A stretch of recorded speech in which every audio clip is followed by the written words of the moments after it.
당구공은 코끼리 상아로 만들었어요. 맞아요. 너무 비싸서 이것도. 자, 코끼리 한 마리 잡으면 당구공 8알이 나와요. 상아를 대체할 수 있는 물질을 개발하면 그에게 상금을 주겠다는 현상공부를 해요. 자연 환경을 보호하기 위해서. 코끼리 코끼리. 멸종을 막기 위해 만드는 게 플라스틱입니다. 인사할 시간도 많습니다. 여러분의 시간을 낭비해드릴 느리지만 쿨한 과학. 랩미팅이다. 반갑습니다, 교수님들.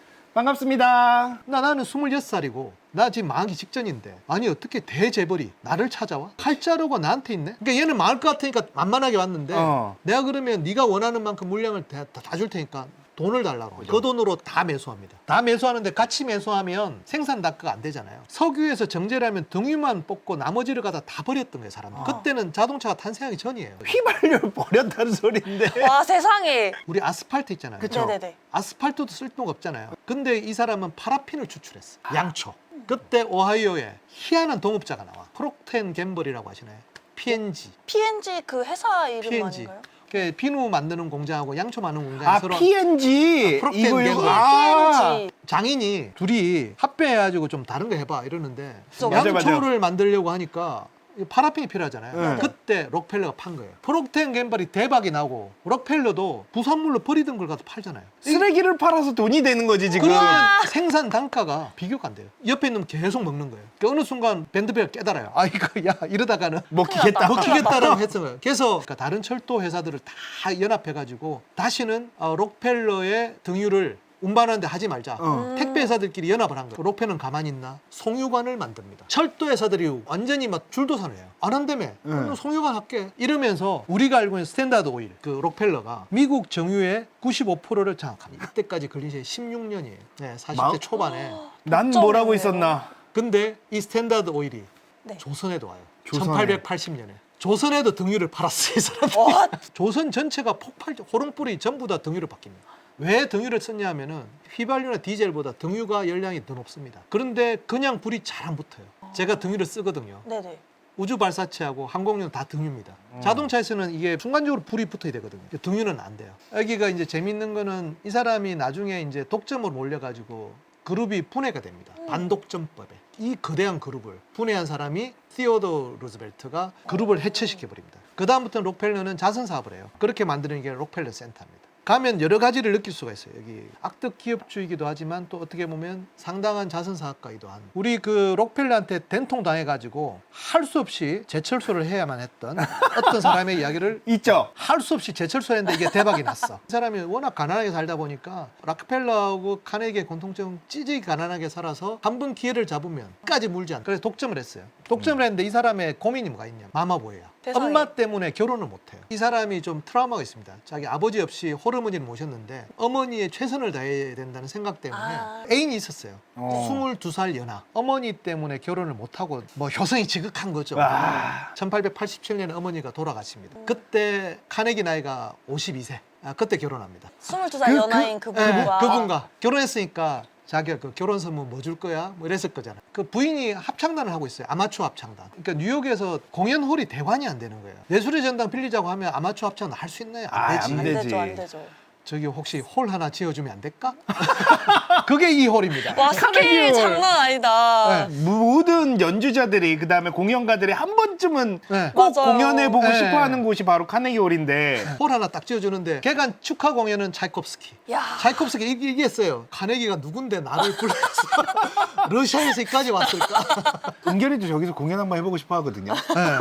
다 들어가고 싶었는데 문제는 뭐냐면 얘들이 이제 콧대가 높아져가지고 함부로 잘 안 해줘. 이제 그 다음에 록펠러가 또 록펠러 가문은 또 이게 또 그 경쟁심이 있거든. 링컨 센터 있잖아요. 네네. 그게 록펠러 3세가 만든 겁니다. 그게 만들어지면서 그쪽으로 전문 공연단은 그쪽으로 다 이주를 해요. 그럼 여기는 텅텅 비잖아요. 근데 이제 잘 된 게 카네기 홀의 명성이 높잖아요. 연주하고 싶은 사람이 줄을 섰어. 돈 따발 들고. 대관장사랍니다. 그래서 여기는 돈만 내면 다 됩니다. 돈을 내면 된다. 카네기 홀은 더 이상 옛날에 카네기가 살 때 그때 그게 아니고 20세기 한 초반까지만 그랬어요. 그 뒤에는 홀들이 많이 생겨가지고 네. 카네기 홀은 그냥 돈 주면 해주는 걸로 돼 있고 연간 대관 중에 상당수가 한국인들입니다. 아, 한국에서만 그렇게 알려져 있거든요. 연주할 좋은 홀이 필요한 아마추어들을 위해서 했기 때문에 지금도 아마추어들이 굉장히 연주를 많이 하는 곳입니다. 어. 그리고 카네기의 부인이 하던 그 합창단 지금도 있어요. 우와. 카네기홀은 이렇게 탄생했다. 그 에테르를 찾아 헤매던 사람들의 그렇죠. 이야기를 네네네. 다시 돌아갑시다. 로렌츠가 나옵니다. 카네기홀이 막 개관할 때 이야기. 1893년. 로렌츠라는 사람도 요 맥스웰 선생님을 너무 존경한 거예요. 맥스웰의 전자기의 방정식에서 제일 문제가 뭐냐면은, 그러니까 맥스웰 방정식이 에테르라는 전자에서 성립이 되려면 에테르라는 매체에서 빛이 똑같은 속도 상대 운동이 없어야 된다면, 빛이 속도가 일정하게 만들려면 로렌츠 변환이 반드시 필요해요. 이게 맥스웰과 에테르를 갖다 구원하는 유일한 방법이었던 거예요. 그걸 황당한 변환을 하면 에테르도 살리고 맥스웰의 전자기 방정식도 살리고 마이클슨 실험도 살리고 다 살리는 거예요. 이해가 안 되는 게 로렌츠 변환이 정말 에테르 때문에 나왔다고요? 예, 예. 요즘에는 다 모든 거에 로렌츠 변환을 써야 되잖아요. 예. 근데 다 헛치된 거지. 아니 근데 잘못된 이론에서 너무나 그 정확한 식이 나왔다고요? 예, 예. 난 너무 충격적인데 지금. 그런데 이상한 아저씨가 나왔어. 이겁니다. 얘는 뭘 갖고 있는 거예요 도대체? 카나다와 광대 대체. 운동하는 물체 전기동, 이게 우리가 알고 있는 상대성 이론, 특수 상대성의 탄생입니다. 운동하는 물체 전기기 동력학이 뭐냐면 맥스웰이 계신 이야기예요. 근데 이 사람은 그거 다 필요 없고, 빛은 어떠한 경우에도 일정하다. 말도 안 되는 이야기인데 그걸 딱 가정을 해요. 거기다가 관성계를 가정하면 로렌츠 변환이 설명이 됩니다. 그러면 뭐냐면 에테르 이런 거 필요 없고 원래 그런 거네. 그러니까 예전에 카이스트의 김갑준 교수님이 김관진 교수님 그게 그 쇼츠를 보셔야 돼요. 김갑준 교수님의 그 1분짜리 쇼츠가 있어요. 그게 기가 막히게 그러니까 그 이야기입니다. 지금 아인슈타인, 마이클슨이 나왔지만 그게 아니고 이 다 맥스웰, 헬머홀츠가 에테르를 믿었어요. 그 사람들은 에테르로 설명을 계속 하려고 했는데 꼬이기 시작한 거예요. 아인슈타인은 근데 일단 다 빼고 그냥 빛의 속도가 일정하다고 가정해서 한번 풀어봐. 다 나와. 그러니까 에테르에 집착하는 사람들의 잘못됐다는 것들이 결론은 한 방에 때려줘. 한 방에 이 논문 하나가. 와. 왜 상대 속도가 왜 중요하면 그게 상대성 이론의 핵심입니다. 빛은 상대 속도가 없어요. 빛은 갈릴레이 트랜스포머에 적용이 안 돼요. 전기동력학 저 이야기는 뭐냐면 맥스웰 이퀘이션을 살려야 돼요. 맥스웰 이퀘이션 맞거든요. 이 짧은 논문 하나를 갖다 막스 플랑크가 이거다. 실증주의라는 관측 결과가 벨 에포크 시절에 각자가 다른 꿈을 꾸고 있었지만 결국은 하나로 귀결됩니다. 그래서 제가 유체역학사에 대한 제가 도표를 만들었다고 했는데 시작은 뉴턴이에요. 그래 막 퍼집니다. 결국은 아인슈타인으로 딱 집결해요. 그래서 우리는 아인슈타인이 왜 위대하다고 하냐, 그냥 위대한 게 아니고 19세기 말에 벌어졌던 이 수많은 실험적으로 관측된 실증주의 그 모든 결을 이 한 방의 논문이 다 해결합니다. 자, 그래서 이러면서 이제 유체역학은 이제 더 이상 물리학에서 필요 없는 걸로, 처음에 연소 반응을 갖다 플로지스톤 유체로 설명하려고 했는데 라보아지라는 분이 그게 필요 없는 없다. 걸로 하나의 유체가 사라졌어요. 그 다음에 유체가 뭐냐면 이 사람이 라보아지는 그 다음에 칼로릭이라는 유체를 도입해요. 그걸로 열의 근원이 칼로릭이라 그랬어요. 그것도 줄하고 켈빈 경이 없애버렸죠. 없는 거, 칼로릭이 종말됩니다. 마지막 남은 유체는 이거였거든요. 에테르 이것도 아인슈타인이 없애버렸어요. 한 방에 없애버렸네. 우리 같은 이제 기계공학 하는 사람만 남아서 불쌍하게 하이젠베르그도 마상다해가 도망가고 그런 배경으로 어려운 유체역학을 굳이 물리학에서 할 필요는 사실은 없다고 볼 수도 있죠. 우리도 이제 커리큘럼 오늘 낮에도 기계학에서 일하기 많이 했는데 양자역학과 상대성 이론과 좀 결합되는 부위가 우리가 필요하다. 고전 물리학만 하고 있어가지고 문제가 있다는 반성을 좀 하고 있어요. 이제 유체역학을 하는 사람이 없으니까 우리만 해야 되잖아요. 이게 고체입니다. 탄성, 그쵸 이거 고체죠. 고체, 탄성. 유체란 무엇인가? 물어- 철포덕, 어. 점성. 이렇게 다 붙어버리는 거네요. 네. 자, 근데 이게 다 보시죠. 물. 이거 뭐죠? 이게 뭐죠? 이거 젤리인가요? 띠용. 물방울이에요, 물방울. 거기다가 이게 고분자를 자꾸 섞어주는 거예요. 물에다가 고분자를 섞어줍니다. 우와. 저게 유체일까요, 고체일까요? 이걸 갖다가 점탄성 유체라고 합니다. 점성, 이거 점성은 유체? 우와, 뭐야. 우와. 슬라임 아닌가요, 이거? 슬라임은 붙죠. 다시 튕겨오르진 않죠. 와, 다 그대로 다시 다 올라오네요. 우와. 그 점산성이 왜 탄생했냐? 맥스웰 이야기. 저번 주에 제가 종파와 행파를 이야기했는데 네. 파동이 유체를 통과할 때는 거의 다 종파입니다. 그 고체를 통과할 때는 탄성파라고 그래가지고 횡파를 해요. 빛이 에텔 통과도 믿었잖아요. 네. 맥스웰이. 그렇게 믿었는데 얘가 종파가 아니고 횡파야. 에테르가 지금 그러면 유체라면서 유체라고 내가 가정을 했는데 탄성을 가지네. 그래서 여기다가 맥스웰 플루이드라고 그래서 탄성이 들어간 유체를 모델링을 합니다. 그러니까 이걸 우리가 점탄성 유체라고 합니다. 근데 이제 그까지만 하고 돌아가셨어. 근데 이제 고분자의 시대가 이랬잖아요. 그래서 제 전공이 점탄성 유체입니다. 저거 푸는 거 했거든요. 되게 어려워요. 나비우스도 방정식도 어려워 죽겠는데 여기다가 고체를 동시에 풀고 막 이렇게 해. 맥스웰도 죽고 에테르도 필요 없다고 그랬죠. 뭐 할 이유가 없잖아요. 네. 왜 하게 됐냐? 당구공. 당구공은 코끼리 상하로 만들었어요. 맞아요. 너무 비싸서 이것도 자, 고래 한 마리 잡으면 비누하고 초가 몇 개 나올까요? 엄청 많이 재밌겠는데? 나올 많이 것 나오긴 같은데? 하지만 사람들이 많이 써야 되잖아요. 코끼리 한 마리 잡으면 당구골 8알이 나와요. 여러분 피아노 중에 흰 금반이 아이보리거든요. 모차르트 시대는 흰 금반이 지금의 검은 금반이 흰 금반이었고 맞아 바뀌어 있잖아요. 네, 아이보리가 상하잖아요. 상하는 너무 비싸잖아요. 코끼리 한 마리 잡으면 피아노 몇 개 만들겠어요. 멸종시키는 그래서 코끼리가 멸종될 뻔했어요. 당구업계 입장에서도 이렇게 해서는 손님 못 받아요. 그래서 미국에 있는 당구장 업주협회에서 상하를 대체할 수 있는 물질을 개발하면 그에게 상금을 주겠다는 현상 공부를 해요. 그때 존 웨슬리 하이어트라는 분이 셀룰로스에다가 질산을 첨가해가지고 니트로셀룰로스를 이용한 셀룰로이드를 만듭니다. 네. 그 셀룰로이드가 우리가 알고 있는 최초의 플라스틱입니다. 플라스틱. 이걸 가지고 사출 성형 기계도 만들어요. 존 웨슬리 하이어트가 처음 만든 당구공입니다. 플라스틱 당구. 플라스틱 당구. 플라스틱이라는 건 고분자인데요. 네. 고분자의 특징이 점탄성입니다. 점성도 가지지만 탄성도 가지거든요. 아 그래서 이렇게 튕기고 예. 이렇게 어떻게 보면 플라스틱은 지금 우리가 볼 때는 굉장히 공해 물질이죠. 근데 당신은 자연 환경을 보호하기 위해서 코끼리 코끼리. 멸종을 막기 위해 만드는 게 플라스틱입니다. 저기 이제 물리학 하시는 분은 다 갔어 이제. 점탄성 필요 없고 에테르 다 갔어. 나머지는 우리예요. 그래서 과학자들이 풀게 된 거죠. 그래서 이 산업은 계속 발달합니다. 코닥 필름이 이 니트로셀룰로스로 만드는 거예요. 이 최초의 사진은 유리 금판에다가 네네네. 지금도 유리 금판에 된 게 되게 화질도 좋고 좋아요. 근데 그렇게 되면 휴대용이 안 되죠. 필름이라는 게 말아야 되잖아요. 뭐 안 되는 건 아닌데 힘들어요. 네. 그걸 하신 분 코닥. 이 사람이 이스트만이라는 사람인데 필름을 개발합니다. 개발해서 돌돌 말아가지고 찍을 수 있는 코닥 카메라도 개발해요. 그러면서 사람들이 그다음부터는 들고 야외에서 찍기 시작합니다. 그렇죠. 그래서 그때 탄생했던 게 서재필 부부의 사진과 사진과 그게 어. 1895년 렌트겐의 최초의 엑스레이 사진이 이 코닥 필름으로 찍은 겁니다. 이게 1895년 12월 달에 일이었고 잡지책으로 알려지게 된 거는 1896년 1월 달이었어요. 그해 여름에 박람회에 이걸 갖다 출품합니다. 그거를 또 그거를 우리가 윤치호가 가서 봤어요. 그렇죠. 제1의 노벨 물리학상 렌트겐 이 맞아요. 사진입니다. 렌트겐이 이렇게 했지만 상업화는 안 하셨어요. 네. 이분은 특허도 안 냈어요. 상업화한 사람은 지멘스입니다. 세계 최초의 물리학회 물리학- 독일 독일. 물리학회인데 마그누스라는 사람이 만들거든요. 거기에 초기 멤버가 지멘스입니다. 렌트겐한테 이거를 우리가 상업화해도 되겠냐? 상업화하시라고. 그 지멘스는 불과 이걸 갖다 상업화를 잘해가지고 순식간에 의료 영상 장비의 1위 회사가 됩니다. 네. 그 다음에 CT, MRI 그 모든 장비 지금 단 한 번도 의료 영상 장비에서 1위를 안 뺏겼어요. 근데 코닥은 이런 걸 못했죠. 코닥은 필름 카메라에 계속 고민하다가 지금 파산했어요. 뭐 여러 가지 이걸 볼 수가 있는데 이제 산업의 이야기로 바뀌는 거죠. 와우. 이게 헨리 포드, 에디슨, 그 다음에 파이어스톤 그 타이어 맞죠? 났습니다. 네. 자, 헨리 포드의 우리의 출신을 알아야 되는데 헨리 포드는 에디슨 전기 회사의 직원이었어요. 에디슨이 가장 아끼는 엔지니어였어요. 헨리 포드가. 그때 막 가솔린 자동차가 나오기 시작했어요. 이 사람이 가솔린 자동차로 창업하려고 사표를 내니까 에디슨이 지금 대세는 전기차인데 왜 그렇지, 이러냐. 전기차가 간단하죠. 모터만 달면 되잖아요. 그쵸 그쵸. 가솔린차는 되게 어려워요. 점화 플러그 돼도 캠 샤프트 해야 되고 왜 그렇게 어려운 거 아니야. 선생님 제가 언젠가 꼭 성공하겠습니다. 뭐 내가 말릴 수는 없겠지만 너 열심히 해라. 그때 파이어스톤이라는 친구가 있었어요. 이 사람은 바퀴 회사 영업사원이었어요. 그때 마차 바퀴에 타이어를 달면 좋을 것 같다고 고무 타이어 영업사원이었어요. 마차하고 그때 자전거가 막 나오기 시작할 때인데 네. 사실은 생각보다 그렇게 큰 시장은 아니었어요. 그때 이제 친구였던 헨리 포드가 자동차를 창업을 하니 파이어스톤 이야기예요. 자동차에는 내 타이어 꼭 써줘야 돼. 그렇지, 그렇지.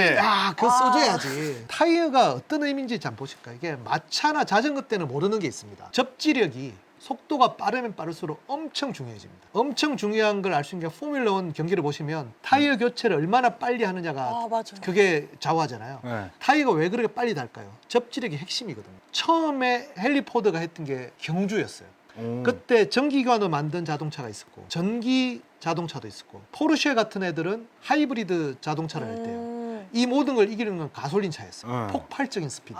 타이어. 스피드에서 딱 가솔린 자동차 이기는 순간 헨리 포드의 승리가 됐어요. 두 번째 문제가 있습니다. 항속거리. 한 번 기름을 넣어서 얼마나 가느냐. 그렇죠, 그렇죠. 자, 전기차의 가장 큰 약점은 한 번 충전해서 얼마나 갈까. 당시에도 몇십 킬로, 100킬로가 간당간당했어요. 축전지로 가야 되니 그걸 보여주는 게 이 사진입니다. 이 사람이 수백 킬로로 가는 거예요. 에디슨이 결국은 이 헨리 포드 밀어줍니다. 에디슨이 밀어주는 헨리 포드 자동차. 야. 와. 그리고 이 사람 글램핑을 떠나요. 수백 킬로를 갑니다. 먼지를 네. 일으키면서. 그 비포장도로 가지고 남자들끼리 저렇게 차박을 하면서 캠핑을 해요. 저 캠핑을 전기차는 잘 절대 못 하는 거예요. 어. 가서 저기 충전을 어떻게 해? 다시 기름 넣어서 오는 거예요. 오. 저게 연일 신문에 대서특필되니까 아. 4인 가족이 주말에 차박을 하세요. 미국 사람은 그런 거 좋아하거든요. 그 감성을 건드린 겁니다. 아. 모든 가정의 자동차. 마차는 힘들어요. 말이 잘 지쳐요. 그래서 우리가 그 한참을 간다는 말이 뭐냐면은 역참 제도가 있었죠. 한참을 가면 말을 교환해야 돼요. 맞아요. 그 마페로. 한참이 그 한참이에요? 예. 한참을 못 가요, 말이. 아. 그러면 어떻게 차박을 해?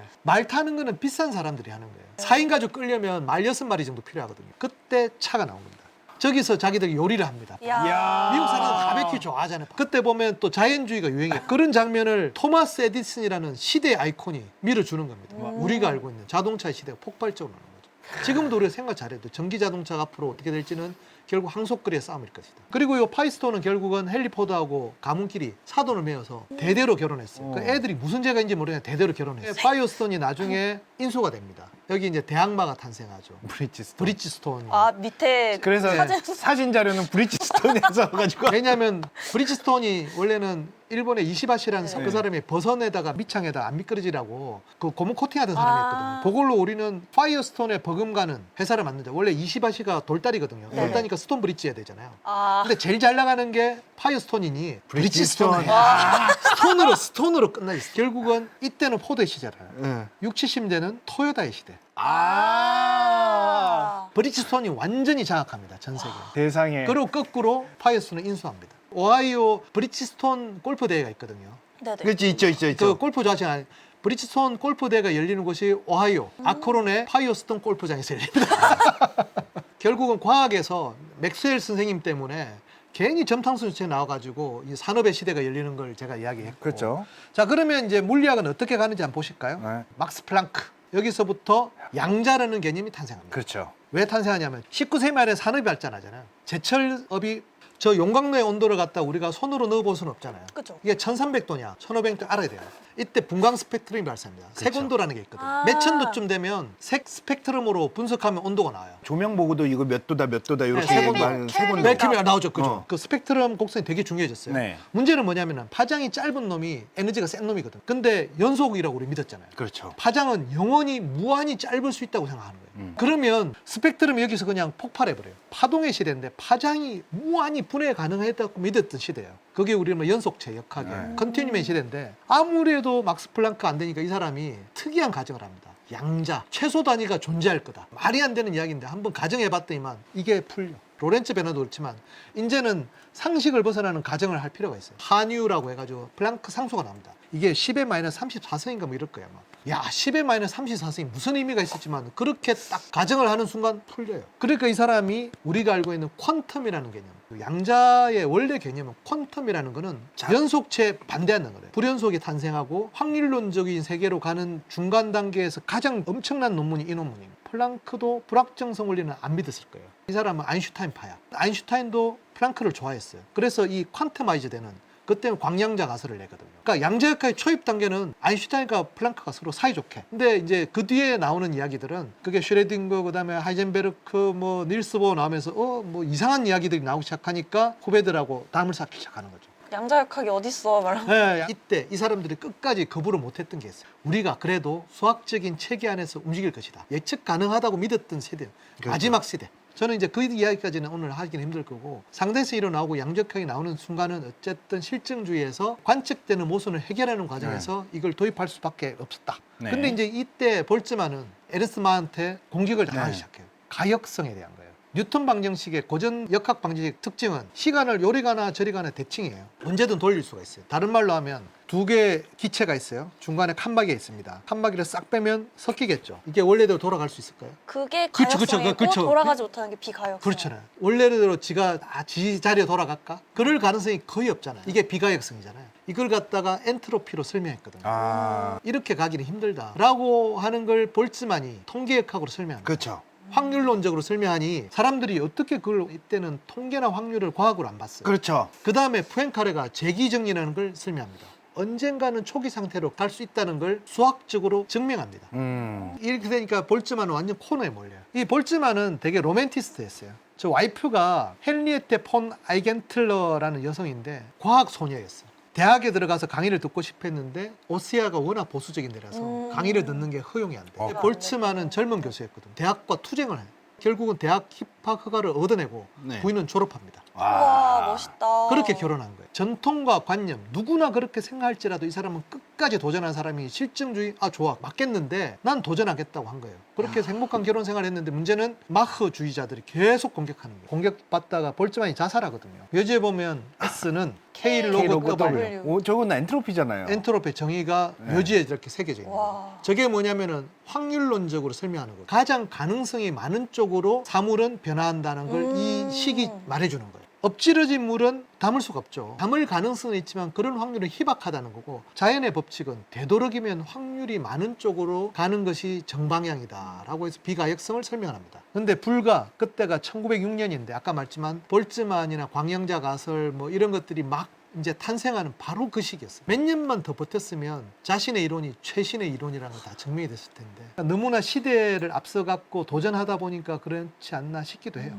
마지막으로 이 사람이 참석한 학회입니다. 1904년. 세인트루이스 만국박람회가 열렸고요. 올림픽도 열렸어요. 그리고 대규모 학술대회도 했는데 저기서 엄청난 모욕을 많이 받아요. 아인슈타인조차도 그랬으니 볼츠만 혼자 감당하기에는 아직 그 신진 세대들이 아직 성장 안 했던 시절. 요 학회에서 결정적으로 이 사람이 충격을 받고 1906년에 자살하게 되는 거예요. 그 죽음의 순간에 에테르가 없어지는 상대성 이론과 양자론이라는 게 탄생하면서 완전히 새로운 체계가 탄생하게 됩니다. 1905년도에 이제 다 그런 것들이 나오는데 기적의 해라고 하는. 네, 우리 공학자들은 이 만국박람회에서 가장 인기를 끌었던 게 뻥튀기 기계입니다. 뻥이요. 그게 1904년에 대중앞에 등장합니다. 오. 그걸 만든 사람은 알렉산더 앤더슨 교수. 이전에 우리가 시리얼 이야기를 좀 해야 되는데 인사할 시간도 많습니다. 여러분의 시간을 낭비해드릴 느리지만 쿨한 과학. 랩미팅이었습니다. 감사합니다 교수님들. 감사합니다.